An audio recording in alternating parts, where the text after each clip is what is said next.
दिल्ली में लगातार पोल्यूशन बढ़ता ही जा रहा है। लोगों को आंख में जलन, गले में खराश और सांस लेने में तकलीफ जैसी दिक्कतें भी बढ़ती जा रही हैं। ऐसे में इस जहरीली हवा से बचना बहुत जरूरी है। कैसे, चलिए डॉक्टर से जानते हैं। नमस्कार, मेरा नाम डॉक्टर आभा महाशूर है और मैं मुंबई के एक अस्पताल में छाती विशेषज्ञ हूँ। मैं लीलावती हॉस्पिटल में काम करती हूँ। आज का हमारा एक बहुत ही महत्वपूर्ण एक टॉपिक है जिसे हम कहते हैं एयर पोल्यूशन या वायु प्रदूषण। ये हमारे आज की आधुनिकता के ज़माने की एक बहुत ही बड़ी समस्या है। जैसे जैसे हमारी आधुनिकता बढ़ रही है, मशीनरी बढ़ रही है, धुआं बढ़ता ही जा रहा है, जिसकी वजह से हम इस वायु प्रदूषण के एक बहुत बड़े विशेष साइकिल में फंसते ही जा रहे हैं। इससे कैसे बचें?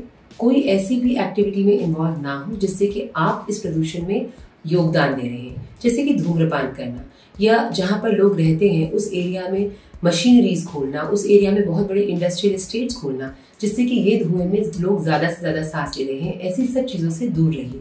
अगर आपके आसपास बहुत ज़्यादा कंस्ट्रक्शन हो रहा है तो आपको समझना है कि आपका एयरवे अगर सेंसिटिव नहीं भी है, अगर आपको उससे आज तुरंत तकलीफ नहीं हो रही है, तो भी उनके जो फाइन पार्टिकल्स होते हैं उससे हमारी समस्या रहने ही वाली है।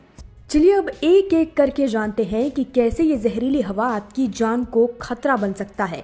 डॉक्टर ने बताया कि स्मोकिंग करना ऐसे में काफी ज्यादा हानिकारक हो सकता है। आपकी जानकारी के लिए बता दें, बीते दिनों दिल्ली, उत्तर प्रदेश और पंजाब का AQI 1000 पार हो चुका था और ऐसी हवा की ये गुणवत्ता आपकी सेहत को उतना ही नुकसान पहुंचा सकती है जितना एक दिन में लगभग 50 सिगरेट से पहुंचता है।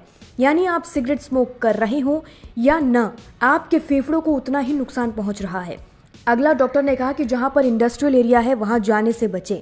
यानी अगर आप ऐसी जगहों पर रहते हैं जहां कंस्ट्रक्शन का काम चल रहा है या हर जगह धूल मिट्टी उड़ती रहती है तो अपनी खिड़की दरवाजे हमेशा बंद रखें। और जैसा कि डॉक्टर ने कहा, या आप जैसे हमेशा चप्पल पहनकर बाहर निकलते हैं वैसे ही मास्क पहनकर बाहर निकलना शुरू कर दें। बिना मास्क के बाहर बिल्कुल ना जाएं।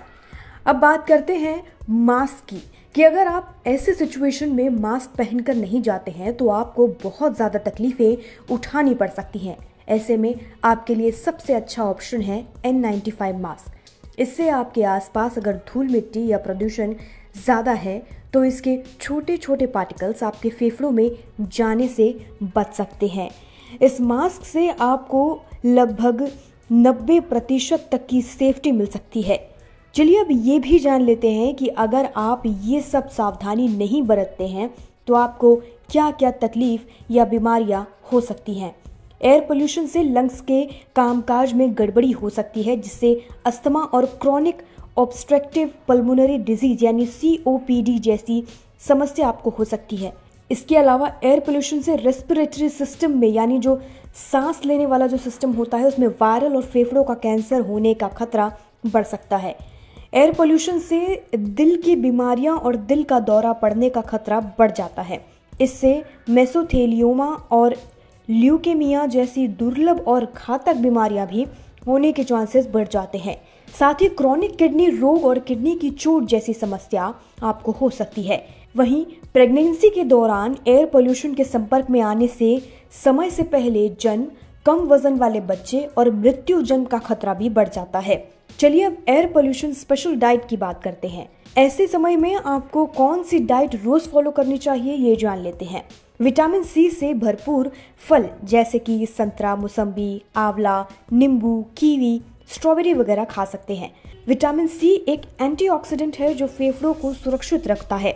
विटामिन E से भरपूर बादाम, अखरोट, मछली, सूरजमुखी के बीज, सूरजमुखी का तेल, ऑलिव ऑयल, एवोकाडो वगैरह आप खा सकते हैं, जो आपकी सेहत को मजबूत बनाने में ऐसे समय में काफ़ी ज़्यादा मदद करेगा। साथ ही ओमेगा 3 फैटी एसिड से भरपूर अलसी के बीज, चिया सीड्स, सैल्मन मछली, आयस्टरस, ट्यूना मछली, अखरोट, सोयाबीन ऑयल वगैरह खाएं। हरी पत्तेदार सब्जियां जैसे पालक, ब्रोकली, गाजर वगैरह आप खा सकते हैं। ये एंटीऑक्सीडेंट का अच्छा स्रोत है। हल्दी वाला दूध या इसकी चाय पिएं। हल्दी में एंटी इन्फ्लेमेटरी गुण होते हैं जो आपको वायरल से बचा सकते हैं, और अगर आप खुद को वायरल से बचा लेते हैं तो समस्या काफ़ी आधी हो जाती है।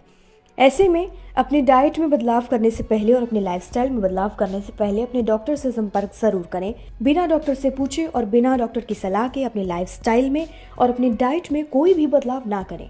बाकी लाइफस्टाइल से जुड़ी और हेल्थ से जुड़ी सभी खबरों के लिए जुड़े रहिए और देखते रहिए लोकमत हिंदी।